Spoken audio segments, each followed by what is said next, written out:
From beyond, horrible, beyond conception, was the change which had taken place in my best friend, Crawford Tillinghast. I had not seen him since that day, 2 months and a half before, when he told me toward what goal his physical and metaphysical researches were leading, when he had answered my awed and almost frightened remonstrances by driving me from his laboratory and his house in a burst of fanatical rage. I had known that he now remained mostly shut in the attic laboratory with that accursed electric machine, eating little and excluding even the servants, but had not thought that a brief period of 10 weeks could alter and disfigure any human creature. It is not pleasant to see a stout man suddenly grown thin, and it is even worse when the baggy skin becomes yellowed or grayed, the eyes sunken, circled, and uncannily glowing, the forehead veined and corrugated, and the hands tremulous and twitching. And if this is added to, or this be a repellent unkemptness, a wild disorder of dress, of bushiness, of dark hair, white at the roots, and an unchecked growth of white beard on a face once clean-shaven, the cumulative effect is quite shocking. But such was the aspect of Crawford Tillinghast on the night his half-coherent message brought me to his door, after my weeks of exile. Such was the spectre that trembled as it admitted me, candle in hand, and glanced furtively over its shoulder as if fearful of unseen things in the ancient, lonely house, set back from benevolent street. That Crawford Tillinghast should ever have studied science and philosophy was a mistake. Well, it depends on how you use them, right? These things should be left to the frigid and impersonal investigator, for they offer two equally tragic alternatives to the man of feeling and action: despair if he fail in his quest, and terrors unutterable and unimaginable if he succeed. Tillinghast had once been the prey of failure, solitary and melancholy, but now I knew with nauseating fears of my own that he was the prey of success. I had indeed warned him 10 weeks before, when he burst forth with this tale of what he felt himself about to discover. He had been flushed and excited then, talking in a high and unnatural, though always pedantic voice. "What do we know," he had said, "of the world and the universe about us? Our means of receiving impressions are absurdly few, and our notions of surrounding objects infinitely narrow. We see things only as we are constructed to see them, and gain no idea of their absolute nature. With 5 feeble senses, we pretend to comprehend the boundless, complex cosmos, yet other beings with a wilder, stronger, or different range of senses, a wider range of senses, might not only see very different the things that we see, but might see and study whole worlds of matter, energy, and life, which lie close at hand, yet can never be detected with the senses that we have. Well, perhaps animals can witness spirits. We hear that some animals can witness the light beings better, some animals can witness the fire beings better. I've always believed that such strange and inaccessible worlds exist at our very elbows, and now I believe I have found a way to break down the barriers. I am not joking. Within 24 hours, that machine near the table will generate waves acting on unrecognized sense organs that exist in us as atrophied or rudimentary vestiges. Those waves will open up to us many vistas unknown to man, and several unknown to anything we consider organic life. We shall see that at which dogs howl in the dark, and that at which cats prick up their ears after midnight. We shall see these things, and other such things which no breathing creature has yet seen. We shall overleap time, space, and dimensions, and without bodily motion peer to the bottom of creation." When Tillinghast said these things, I remonstrated, for I knew him well enough to be frightened rather than amused, but he was a fanatic and drove me from the house. Now, he was no less a fanatic, but his desire to speak had conquered his resentment, and he had written me imperatively and a hand I could scarcely recognize as I entered the abode of the friend so suddenly metamorphosed to a shriveling gargoyle. I became infected with the terror which seemed stalking in all the shadows. The words and beliefs expressed 10 weeks before seemed bodied forth in the darkness beyond the small circle of candlelight, and I sickened to the hollow, altered voice of my host. I wished the servants were about, and did not like it when he said that they had all left 3 days previously. It seemed strange that old Gregory, at least, should desert his master without telling as tried a friend as I. It was he who had given me all this information I had of Tillinghast after I was repulsed in rage. Yet I soon subordinated all my fears to my growing curiosity and fascination. Just what Crawford Tillinghast now wished of me, I could only guess. But that he had some stupendous secret or discovery to impart, I could not doubt. Before I had protested at his unnatural pryings into some unthinkable. Now that he had evidently succeeded to some degree, I almost shared a spirit terrible, though the cost of victory appeared. Up through the dark emptiness of the house, I followed the bobbing candle in the hand of this shaking parody on man. The electricity seemed to be turned off. When I asked my guide, he said it was for a definite reason. It would be too much. I would not dare. He continued to mutter. I especially noted his new habit of muttering, for it was not like them to talk to himself. We entered the laboratory in the attic, and I observed that detestable electrical machine, glowing with a sticky, sinister violet luminosity. See, indigo children isn't always a good thing, is it? It was connected with a powerful chemical battery, but seemed to be receiving no current, for I recalled that in its experimental stage it had sputtered and purred when in action. In reply to my question, Tillinghast mumbled that this permanent glow was not electrical in any sense that I could understand. He now seated me under the machine so that it was on my right, and turned a switch somewhere below the crowning cluster of glass bulbs. The usual sputtering began, turned to a whine, and terminated in a drone so soft as to suggest a return to silence. Meanwhile, the luminosity increased, waned again, and then assumed a pale, outer-colored blend of colors, which I could neither place nor describe. Tillinghast had been watching me, and noted my puzzled expression. "Do you know what it is?" he whispered. "That is ultraviolet." He chuckled oddly at my surprise. "You thought ultraviolet was invisible, and so it is, but you can see that and many other invisible things now. Listen to me. The waves from that thing are waking 1,000 sleeping senses in us, a sense which we inherit from the ions of evolution, from the state of detached electrons and the state of organic humanity. I have seen the truth, and I intended to show it to you. Do you wonder how it will seem? I will tell you. Here Tillinghast seated himself directly opposite me, blowing out his candle and staring hideously into my eyes. Your existing sense organs, ears first, I think, will pick up many of the impressions, for they are closely connected with the dormant organs. Then there will be others. You have heard the pineal gland. I laugh at the shallow endocrinologist.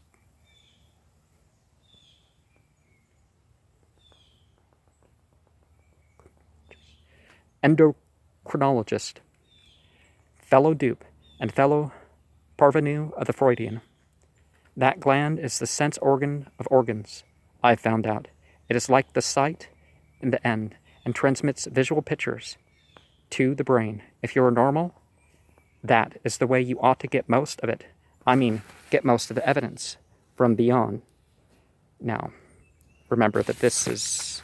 Wasn't there a movie based around this novel? But there's some truths being talked about here. I looked about the immense attic room with the sloping south wall, dimly lit by rays. Well, the pituitary and the thalamus are important too.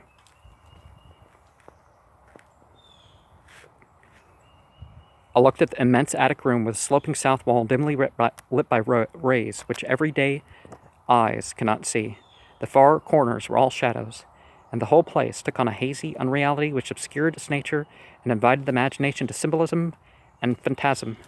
During the interval that Tillinghast was silent, I fancied myself in some vast, incredible temple of long-dead entities, some vague edifice of innumerable black stone columns, reaching up from a floor of damp slabs to a cloudy height beyond the range of my vision.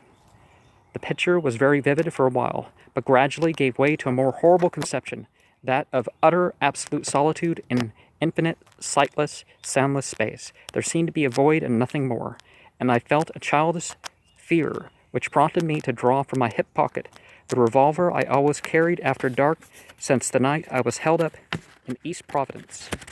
Then, from the farthermost regions of remoteness, the sound softly glided into existence. It was infinitely faint, subtly vibrant, and unmistakably musical, but held a quality of surpassing wildness which made its impact feel like a delicate torture of my whole body. I felt sensations like those one feels when accidentally scratching ground glass.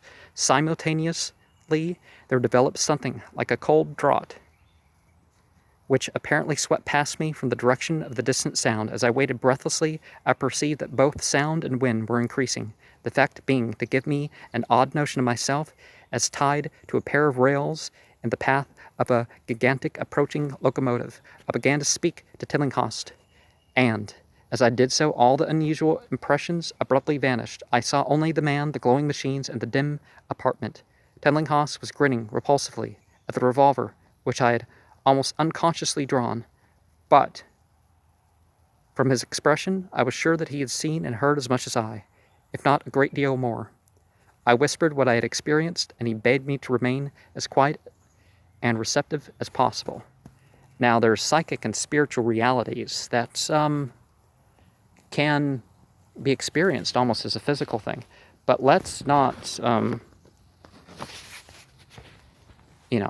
be the point where we attack them and hurt or damage in the physical reality. Don't move, he cautioned, for in these rays we were able to be seen as well as to see.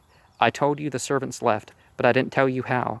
It was that thick-witted housekeeper. She turned on the lights downstairs after I had warned her not to, and the wires picked up sympathetic vibrations. It must have been frightful. I could hear the screams up here.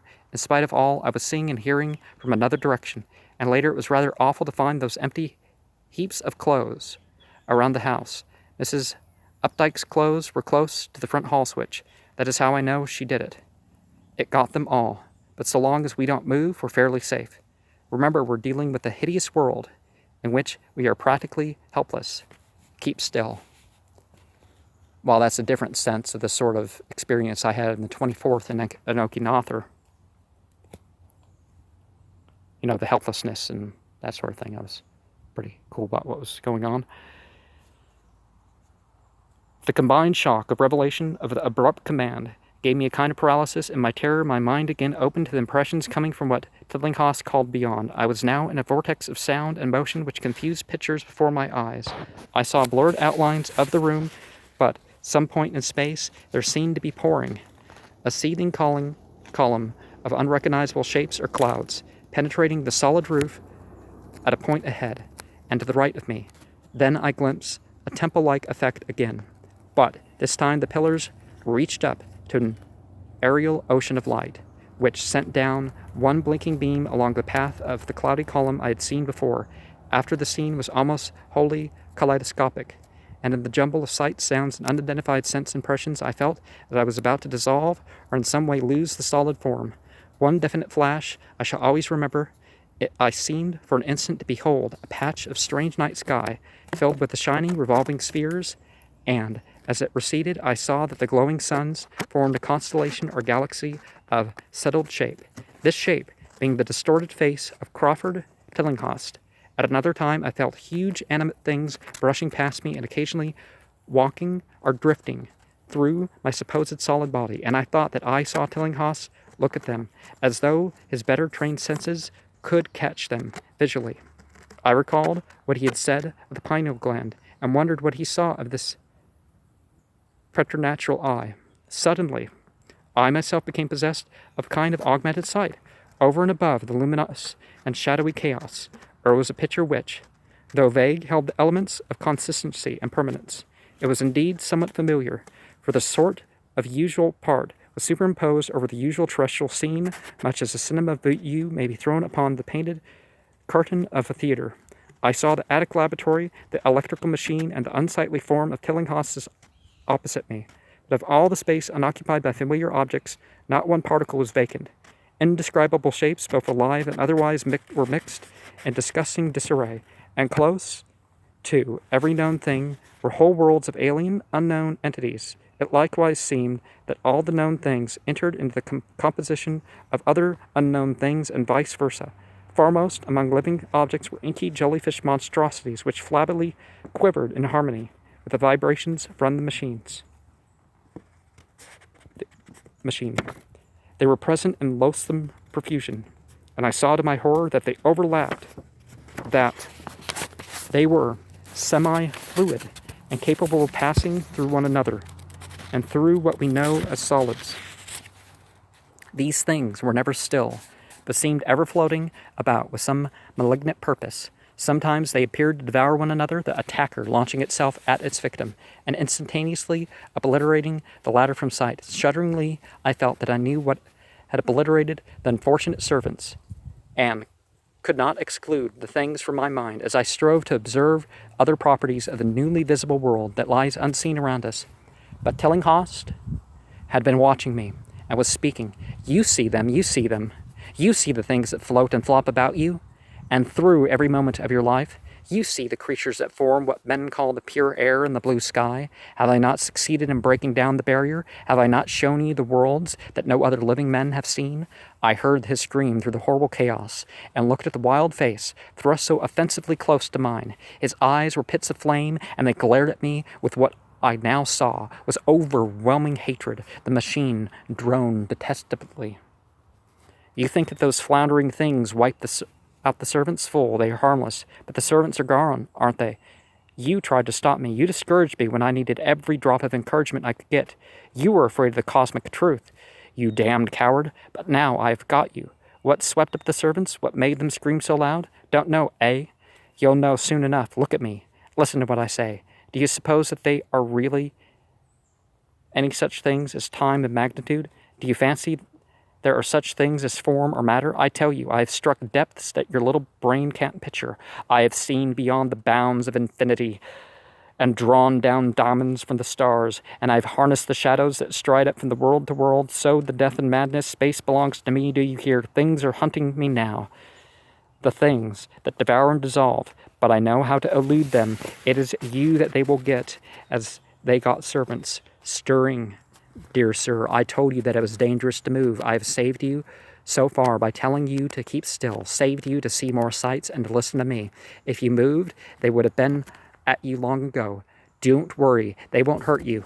They didn't hurt the servants. It was the seeing that made the poor devils scream so. My pets are not pretty, for they come out of places where aesthetic standards are very different. Disintegration is quite painless, I assure you, but I want to see them. I almost saw them, but I know how to stop. You're curious. I know you were no scientist. Trembling, eh? Trembling with anxiety to see the ultimate things I have discovered. Why don't you move then? Tired? Well, don't worry, my friend, for they are coming. Look, curse you, look. It's just over your left shoulder. What remains to be told is very brief, and may be familiar to you from the newspaper accounts. The police heard a shot in the old Tillinghast house and found us there, Tillinghast dead, and me unconscious. They arrested me because the revolver was in my hand, but released me in the 3 hours after they found it was apoplexy which had finished Tillinghast, and saw that my shot had been directed at the noxious machine, which now lay hopelessly shattered on the laboratory floor. I did not tell very much of what I had seen, for I feared the coroner would be skeptical. But, well, that he'd be locked in an insane asylum if this was real. But, from the evasive outline I did give, the doctor told me that I had undoubtedly been hypnotized by the vindictive and homicidal madman. I wish I could believe that doctor.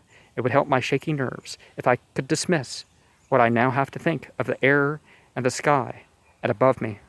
I never feel alone or comfortable, and a hideous sense of pursuit sometimes comes chillingly on me, but I am weary. What prevents me from believing the doctor is this one simple fact, that the police never found the bodies of those servants whom they say Crawford Tillinghast murdered. And there are spiritual realities that overlap these physical realities. People think because we found physical explanations that some of these things that mythology tells us about don't really happen. But I can tell you, with my own witnessing, that there are things present in some of the natural forces.